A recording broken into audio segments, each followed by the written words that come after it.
from so many people that this is like a god tier series for them, and while I thought it was good, it just wasn't, I didn't think it was that good. At the beginning of the year, I made a few reading goals for myself. I wanted to make an effort to slow down and read more intentionally, focus on reading more diversely, and read a non-fic or a classic every other month. 6 months later, and I've read 51 books, discovered a few new favorite authors, I have a new favorite series, and I've completely failed in at least one of my reading goals. So I have read 51 books so far this year. As far as genre goes, it's pretty widespread. I do feel like it has been very like sci-fi and fantasy heavy. So let's chat my reading goals. My first goal was to read slower and with more intention, and mission failed successfully because I've read 51 books so far this year and have several new favorite authors and series, but I didn't quite meet my goal of slowing down and pacing myself. So it's a win. I don't know. I mean, reading is always a win, but like I still do want to slow down and read more intentionally. Now, my second goal was to read more diversely, and I feel like I've been pretty successful with this so far. Now, for me, I did consider like men in my realm of reading diversely because I had only read like 2 books by men in the last couple of years, and those were both books that the author had asked me to read and review their book. So when I was going into this year with an effort to read more diversely, men was on my list. With reading more diversely, I have read books by Tracy Deonn, Amber V. Nicole, R. Kwong, several others. I still feel like I could do better. I feel like you could always do better at being diverse, but I've definitely been way more diverse so far this year than I have the past like 2 years since I started reading again. So we'll keep working on it, but I'll call that one a success. And my third reading goal was to read a classic or a nonfiction every other month. Last year, a book club that I was a part of read Wuthering Heights, and I had such a good time. That was the first time I'd ever read that book. And there are some other like classics that I want to read or reread, and we're not going to talk about this because I have not read a single classic or nonfic yet this year, and we are into June, which means I should have read at least 3 so far this year. And well, check back in with me in a few months. There are a few books that really surprised me so far this year, and I'm going to tell you what they are. The first one is the Red Rising saga, and that is because, so I've been hearing about this book all over Book Talk, right? Like everybody's talking about Red Rising. And in January, my podcast book club, Reading Yap with Akikak, we read Red Rising.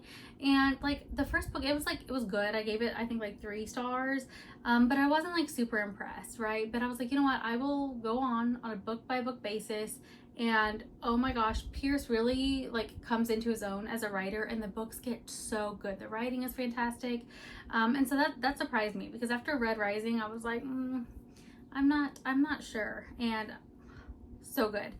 Next up is Legendborn and the Cruel Prince. And the reason why these 2 surprised me is because they are YA. They're YA series, and I did not expect them to be so good for YA series. So far, my biggest disappointment in terms of like books or series was the Gods and Monsters series by Amber V. Nicole. I've heard from so many people that this is like a god tier series for them, and while I thought it was good, it just wasn't, I didn't think it was that good. You know, I was really in it for the like romance because I felt like the world building and everything was lacking.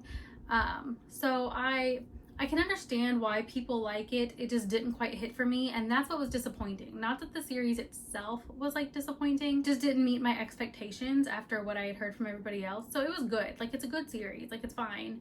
It wasn't like god tier like I thought it was gonna be. Let's chat about my favorites. So my favorite books so far this year, and guys, it is so hard. Like I just want to list like at least 20 different books, but I'll just list a couple. So 2 of the best books that I've read so far this year are by Pierce Brown, and that is Dark Age and Iron Gold. Those books are so good. Iron Gold is a game changer.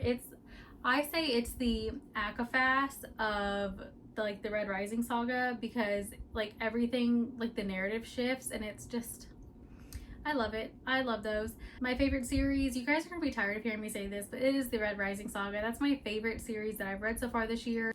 The most emotional books that I've read this year is Morning Star and Dark Age by Pierce Brown. Pierce Brown is dominating this, and I am so sorry, you guys, but it is what it is at this point. Those books gutted me. Gutted me. Nothing has compared to that in a while, okay? The most underrated book on this list so far is A Letter to the Luminous Deep by Sylvie Catherall.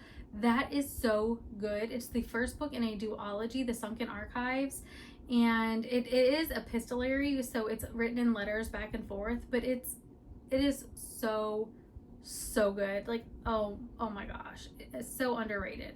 And so far this year, I have found myself a few new favorite authors, and those are, I'm sure you're not surprised, Pierce Brown, Tracy Deonn, and one I haven't mentioned yet, Demi Winters. I have read The Road of Bones. I have not read the rest of the Ashen series yet, but The Road of Bones was so good. It definitely put her up on my favorites list as far as new authors go. Okay, so we're gonna quickly run through my favorite books from each month. January was Golden Sun. February, I couldn't pick. There's 3: Legendborn, Morning Star, and A Letter to the Luminous Deep. March, Iron Gold. April, Bloodmarked. May, Dark Age. June, so far this month, I think I'm gonna have to say Harvest Season by Bryn Weaver. Oh my gosh, so good. My most anticipated reads for the rest of the year are going to be Daemonica by Kaylee Smith. That is the 3rd book in the is it Wicked Games, whatever, Phantasma, Enchantra, that series. And The Knave and the Moon by Rachel Gillig. Oh my god, I love Rachel Gillig, love it. Coiled at the Roots. This is book 2 in the Blood of Lilith series, or it might just be a duology, I'm not sure. The first book is Terror at the Gates. This is by Scarlett St. Clair, and I am so excited for Coiled at the Roots. Check out Terror at the Gates if you haven't already. I promise you won't be disappointed. And of course, ACOTAR 6. I'm so excited for ACOTAR 6. I will not apologize for being super excited about ACOTAR 6. When I look at my reading so far for the year, I'm not really surprised that I've read 51 books so far this year. As much as I want to slow down, I know myself. But what does surprise me is how many of these books, series, authors were never even on my radar, or they were maybe on my TBR, but farther at the back. And now they've become favorites of mine. If you like this kind of content, make sure to like, follow, subscribe, share this with a friend. I'm just happy that you're here, and I would love to know in the comments what your favorite book so far this year is.